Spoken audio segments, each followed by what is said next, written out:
With drug-related killings on the rise in Central America, U.S. Secretary of State Hillary Clinton joined regional leaders to come up with a plan to stem the violence. The U.S. had already promised to earmark $200 million to fund security efforts there, but Clinton raised that figure to $300 million. She said any solution, though, must come from the region. So we do have shared responsibility, and now we have to see it in action. But I will underscore that the leadership must come from Central America itself. Regional governments were able to secure promises of nearly $1 billion for security efforts.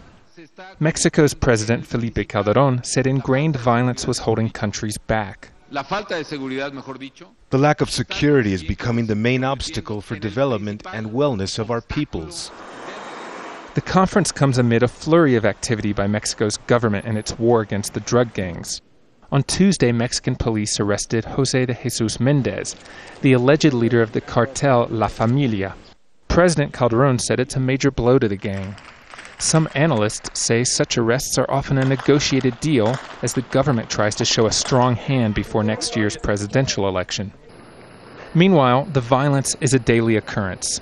On Monday, a journalist critical of drug gangs and government corruption was killed along with his family in the coastal city of Veracruz.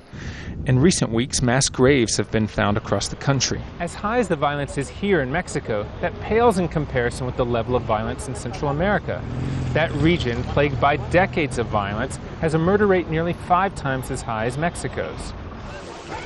And Mexican drug gangs are infiltrating Central America. According to the U.S. government, 90% of the cocaine sold in the U.S. is carried across the Guatemala border into Mexico. Little surprise, then, that Clinton came to Guatemala to help shape Central America's response to the region's increasing violence. Adam Raney, Al Jazeera, Mexico City.